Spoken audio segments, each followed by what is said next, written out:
And then if you would like, on your order of worship, under your sermon guide, you can go ahead at the top of that and make sure that you change the 35 to a 25. Apparently my digits as I was hitting the 2 and 3 got mixed up, and I didn't see that. So it is Psalm 25 today. We've been going through the book of Psalms over the past 6 weeks or so as we think about this idea of God's faithfulness. We're looking at how we're celebrating God's faithfulness in our church as we prepare and live out this 150th anniversary.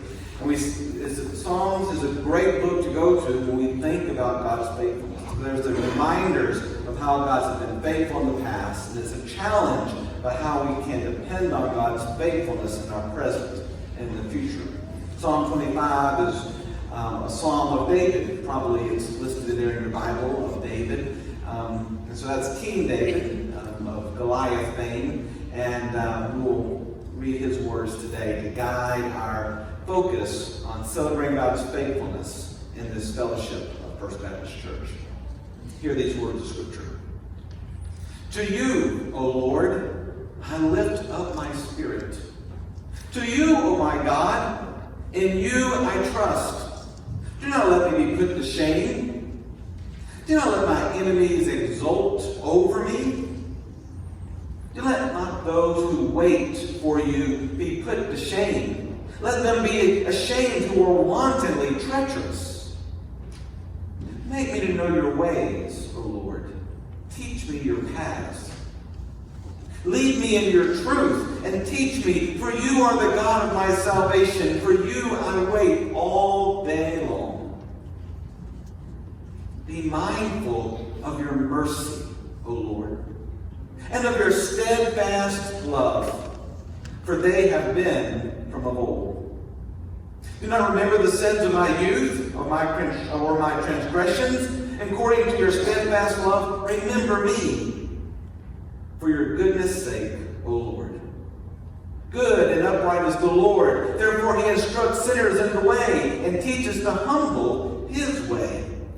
All the paths of the Lord are steadfast love and faithfulness for those who keep his covenant and his decrees. For your name's sake, O Lord, pardon my guilt, for it is great. Who are they that fear the Lord? He will teach them the way that they should choose. And they will abide in prosperity, and their children shall possess the land. The friendship of the Lord for those who fear him, and he makes his covenant known to them.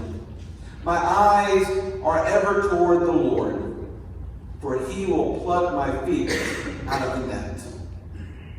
Turn to me and be gracious to me, for I am lonely and afflicted. Relieve the troubles of my heart and bring me out of my distress. Consider my affliction and my trouble and forgive all my sins. Consider how many are my foes and with what violent hatred they hate me. O guard my life and deliver me. Do not let me be put to shame, for I take refuge in you. May integrity and uprightness preserve me, for I wait for you. Redeem Israel, O God, out of all its troubles. Will you pray with me? And now, O faithful Lord, may you guide us in your way, so that we remember, teach, and walk your way in our world. In the name of Christ we pray. Amen.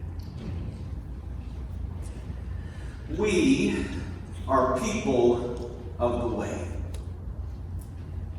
Now sometimes we forget that name, people of the way, so we find other names. We are members of this institution, First Baptist Church. We are Christian Americans. We are evangelicals. We are Baptists. These aren't bad names. They're good names most of the time. But oftentimes these names cause us to forget the movement that lies beneath and before them. The movement that came, that initiated it all. the movement of the way of Jesus. See, Jesus came to earth as an Orthodox Jewish man.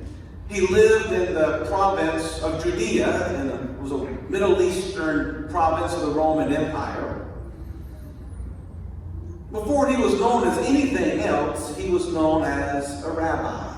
A rabbi from Nazareth, a small, tiny village in the mountains between the Mediterranean and the Sea of Galilee, long forgotten by most people in modern Roman world. So before he was a Messiah, before he was a Savior, before he was a healer, he was just a teacher within the Jewish world. And so Jesus starts teaching. He teaches a new way to understand God to these people in this Jewish world. Most of them are peasants, but they've got a whole variety of the society that all come out to hear Jesus preach. You see it in the Gospels. Jesus teaches on the hillside and in houses and in synagogues. He teaches at the beach. He teaches while he's on a boat. He teaches all over the place. And these folks hear Jesus, and they say he's a teacher. A teacher of a new way of how to follow after God. A new way to understand their life within Judaism. And ultimately, this new way is the true way of God. Because what Jesus has done is he's connected to an Old Testament understanding of the way of God we see throughout the Old Testament. And he comes and he becomes a representative of that new way. God's way. Helping us to find the very heart of the Jewish scriptures. The heart of the Jewish law. And the very first followers of Jesus, they were people he was teaching to. They were Jews in this same world. And they hear this new way, and there's something that's so powerful about it that they give their lives to it. There's a power to this way of Jesus that transforms individuals and families and communities and ultimately the world. After Jesus died on the cross and was resurrected, he went back to heaven. And he leaves this way with those early disciples. And it's their task to proclaim the way of Jesus in the world. Proclaim God's way in the world. The very first description of people who follow after Jesus outside of themselves is that they were called people of the way. The name connects Jesus' followers with that original idea of God's way in the world. This idea of following after the Torah and the deep meanings of what the Torah was about. But ultimately it connects to John 14, where Jesus says, I am the way, the truth, and the life. We are people of the way. We are people of Jesus. We are people of Jesus' way. We see glimpses of this in Acts, where people are called the people of the way. Paul is going to Damascus. He's a persecutor right now, and he's going to go to Damascus. He's going to try to find people who are followers after Jesus. And Acts 9 says that he goes to the high priest, and he asks the high priest for letters of introduction to the synagogues in Damascus, so that if he found any people belonging to the way, men or women, he might bring them down to Jerusalem. See, people of the way were threatening because they threatened the established order of how things have been. They lived the way of Jesus in the world, and the way of Jesus distinguished them among everybody else, among all of the other Jews in the world. It allowed people to see what Jesus was about because they were living his way. This countercultural kingdom kind of way among everyone else. And for faithful followers of Jesus now in our 21st century, you and me, finding ourselves in church on this Sunday in February, we too are invited to discover our identity as people of the way. In Psalm 25, King David describes God's way like this. He says, "Make me to know your ways, O Lord. Teach me your paths." David knows that God's way is different than our way. What's our way? Our way is self-reliance. Depend on myself. I can do it. I can make myself whatever I want to in this world. Our world, our way is instant gratification. I want whatever I want, and I want it now. Our way is anxiety as we continue to wait for whatever comes next. Fear for what might take place. But God's way.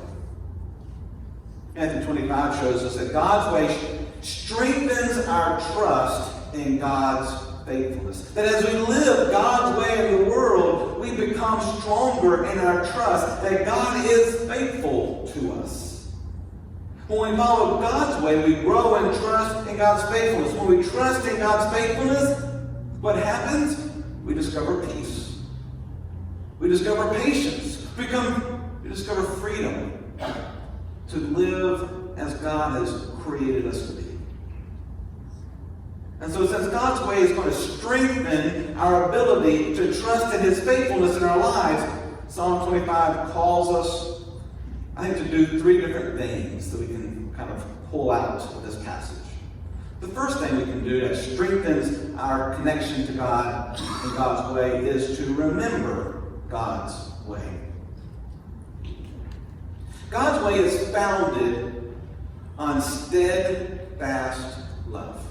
We've talked about this a few times, that great Hebrew word, hesed, H-E-S-E-D, steadfast love. God steadfast loves you and me and all of humanity. Ponder that for a second. God loves you always, consistently, faithfully, always loves you. That's world shaking, and it's God's way. The psalmist says it like this: "Be mindful of your mercy, O Lord, and of your steadfast love, for they have been from of old." During a moment, a challenging moment where there is political and outside forces, enemies who are all trying to take David down, David remembers God's way. In the midst of his anxiety of what all is about to take place, of the many people who want to bring him down, he remembers that God's way is different. That in God's way, he is found to be enough. That God loves him. That God's going to show mercy to him. That God forgives him. David's entire life was proof of God's faithfulness and how God continued to come beside David. God delivered him from from Goliath. Out there on the field, this young boy has to figure out how to fight this incredible military man, and God delivers him. David's running for his life from King Saul, and God delivers him. David's trying to wrangle 12 different tribes of people into becoming one nation, and God brings them together under one place of worship. David remembered God's way, that God had continued to deliver them. I think one of the key roles for us to celebrate our 150th anniversary is to remember what God has done in our midst. To remember God's way at First Baptist. I mean, we're facing the challenges of every church, or trying to be the new expression of God's church on this corner at this time. What is the 2020s need from Jesus in this moment? How can we bring that to be a reality? And as we face this moment, we remember God's steadfast love that we have experienced as a church. Remember how that steadfast love has brought us together and held us together through 150 years. We remember the love of Christ that drew so many people to Jesus from all over the world to where they were able to be baptized in the waters of First Baptist Church. Remember God's mercies when along the way that we forgot our own way and chose to bicker or argue instead of to move forward in faith for what God had for us. And even that was not the end of the story. In all those ways, we remember that God's way is greater than our way. And God's way brings good news and joy into our lives and into our fellowship. And it's the same thing for each one of us. Some of you today are facing challenges. Those kind of challenges that you don't tell any people about, that you hold tight to the chest, that you don't quite know how you're going to get through it, that cause anxiety and fear. Today God says, remember my way. Remember that I have delivered you in the past, and I will deliver you again. Remember that God's way is at work in you. That whatever sin that you have experienced is never too far away from the love of Jesus. Remember that your fear is not going to keep you from God's future. That God's steadfast love, God's steady covenant love will always be with you. So today I just invite you to hold on to it, trust it, depend upon it, and keep moving forward. We are able to remember God's way because at some point someone has taught us God's way. At some point we have experienced God's way in the past. And now as we come to this place in our lives at First Baptist Church, we realize that continues to be our responsibility. Psalm 25 also calls us not just to remember God's way, but to teach God's way. Lead me in your truth, David says, and teach me, for you are the God of my salvation. For you I wait all day long. God's way does not come naturally to us. It requires time and formation and attention and intentionality and purpose in our lives.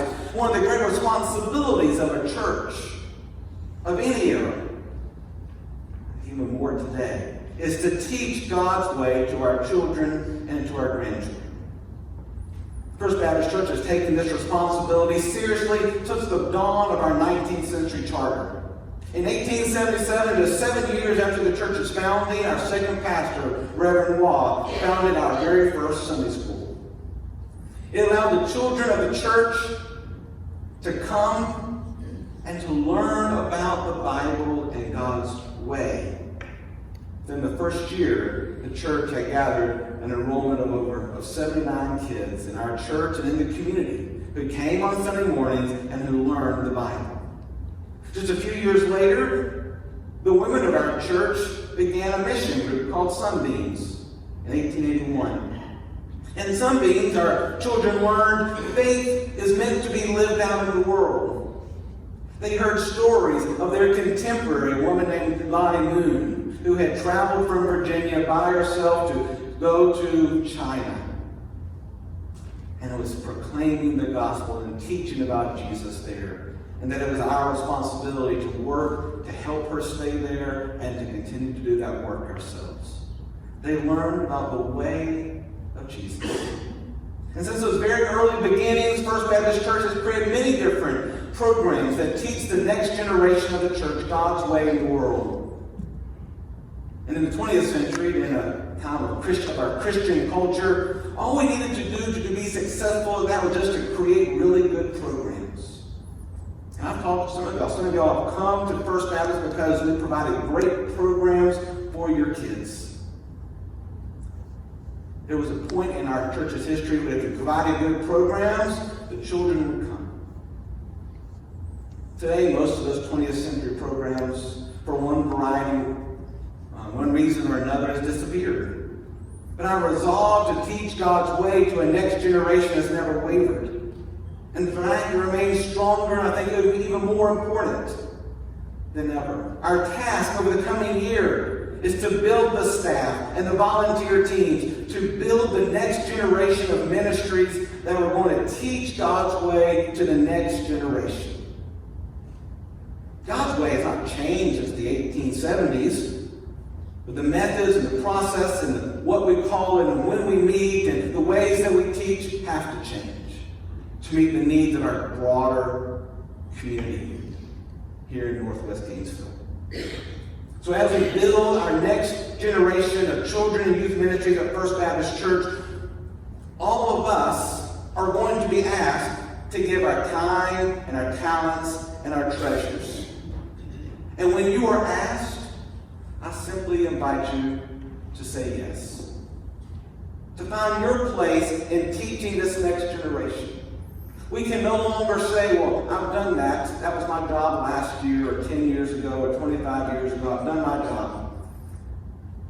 This next generation of families and of parents and of kids need us more than ever.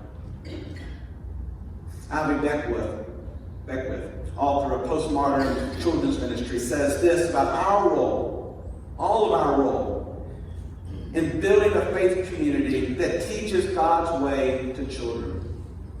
I've got it here for you. Read along with me. Faith is not something that develops in a vacuum. Having faith, understanding faith, exploring faith, and questioning faith are not solo activities. These things are meant to be done with people older than us, the same age as us, and younger than us. These things are meant to be done with people who look and think and live differently than we do. In other words, faith only matures when it is exposed to the spiritual hothouse of a biblical covenant community. What we saw this morning with Pastor Lynn and Kendall was a way of incorporating our kids in what we do and who we are as a church. These kids teach us about what it means to follow after Jesus. And as these kids learn, we learn from them as well. Remember God's way. Teach God's way. And finally, the psalmist reminds us to walk God's way. All the paths of the Lord are steadfast and faithfulness, are steadfast love and faithfulness, David writes, for those who keep his covenant and his decrees. The way of God is meant to be lived in the world. And as Christians, we are called to live the way of Jesus in our world, in our neighborhood, in our community, in our families. Our own vision statement as a church says that we are called to follow Jesus and live God's love together. Following requires movement, action. Richard Niebuhr said in the 20th century, the great Christian revolutions come not by the discovery of something that was not known before. They happen when someone takes radically something that has always been there. The way of Jesus is not new. It's always been there. Among those words in red that we hold so dear. Believers throughout history have read the Jesus story in Scripture and seen it anew and then chosen to walk God's way differently than they had before. And something new emerged in the world. They became once again the people of the way. Anthony was born in 250 CE to an affluent family in Lower Egypt. His parents died when he was young and left him a pretty significant inheritance. And then one day he entered a Christian church, and he entered right as the readings were happening. And he heard the lector read these words: if anyone would be perfect, go sell what you have and give it to the poor, and you will have treasure in heaven, and come, follow me. Immediately, Anthony sold his possessions, distributed the money to the poor, and lived as an outcast on the margins of his village in Egypt. He sought God alone in the wilderness. And for 20 years, he prepared the way of the Lord through prayer, fasting, and vigils. And then his reputation began to grow. And others would follow him down into the desert wilderness of Egypt. And he had set up a cave as a small monastic cell. And others would come and create their own individual cells with him. These pilgrims who followed after Anthony were called monks, from the Greek word monos, which means alone. It was the beginning of a Christian monastic movement that would take on various other iterations throughout history as people began to continue to connect to the way of Jesus. In southern France in the 1400s, a wealthy merchant by the name of Peter Waldo led a similar movement. In a story not unlike Anthony's, Waldo gave up his business, made reparation for his dishonest dealings, and began distributing bread to the poor of Lyon in southern France. Others began to follow after his example of poverty and commitment to the poor, and they became known as the Poor Men of Lyons. And soon that became a movement, the Waldensian movement, and it spread from France over the mountains to Italy and ultimately to Germany. It was the very first Protestant movement, and it happened over 100 years before Martin Luther nailed those theses on the doors in Wittenberg. Today, when you go to Turin, Italy, you can still go to a Waldensian church, one of the only Protestant churches still in Italy. You also can go to Valdez, North Carolina, and meet some of the descendants of those first Waldensians who immigrated from the mountains of Italy. In the 21st century, here in America, our world is deeply divided, especially among our Christian world. We see it all the time. We see it especially on years like this when we have to try to choose the politicians that are going to lead us. I think one of the things we're realizing these days is the old institutional paradigms that once held us together are no longer able to do so as well. Why? Because the political world thrives on our separation. The political world continues to pull us out to the margins as much as it can. It's not built on bringing us together. I'm convinced that the only way forward for us is a rediscovery of this way of Jesus. This ancient way, this ancient path. Whether we're Republicans or Democrats, Baptists or Pentecostals, we're only going to find our way forward together when we make Jesus our waymaker, our leader, and choose to follow after him. Where Jesus becomes the measure of our own lives. Walking the way of Jesus transforms all who enter the journey and calls those from the secular world and those from the religious world to a higher way of living. A way of living that is steadfast love. That is sacrificial love for one another. The kind of way that Jesus talks about in the Sermon on the Mount, where he calls us to love our enemies. Pray for those who persecute us. It's a way that brings us forward and gives us deeper and more lasting meaning for our lives. It's the way of Jesus. And it begins with a decision to follow Jesus.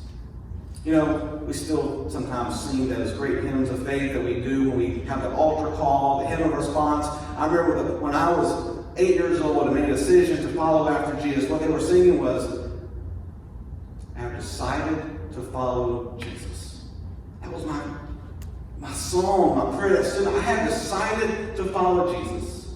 And then once again, that becomes our new challenge. Will we decide to follow Jesus?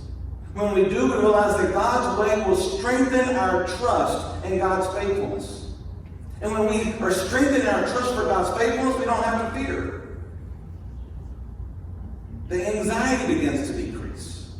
Because we're beginning to remember and teach and walk in the way, God's way in the world. And our trust grows. And our lives and our families are transformed. And our own society, our culture, where we are begins to change as well. That's what David knew so long ago, so many thousands of years ago. And that's what the scriptures invite us to experience today. One of the things I'm most excited for that we're doing in the life of our church is we're beginning to construct what we call a rule of life discipleship paradigm at First Baptist. We're still in the development stages of it, but I wanted to give you a little bit of a peek because it's so exciting. About 30 years in ministry, this is the thing that gives me the most hope for congregational and individual transformation. This congregational discipleship model becomes to connect to the way of Jesus. The purpose of the spiritual trellis is what we're calling it, is for everyone in the church to get to know Jesus better. To find a way to get to know Jesus better. In the fall, we'll introduce it to the life of our church. We'll have sermons and we'll talk about it in Sunday school and other kind of places. But it's designed to help us to remember, to teach, and to live the way of Jesus in the world. For when we find our life in Christ for the sake of others, our trust in God's faithfulness grows, and we see spiritual fruit multiplying in our lives. All those things that Paul lists: love, joy, peace, patience, kindness, goodness, faithfulness. But until we get to that point, we'll begin to hear more about it as the spring and summer rolls along. Let me invite us to commit ourselves to the way of Jesus. How do we do that? Simply by getting to know Jesus better. Start by going back and reading the Gospels. Listen to what Jesus said. Those words that he speaks. That new way that he's describing. Look at what Jesus does, how he responds to people, and how he cares for them. And as you do these things, remember that this is God's way for you. Look for ways to teach God's way to those around you. And finally, let us commit ourselves to walk God's way in the world. Thanks be to God. Amen.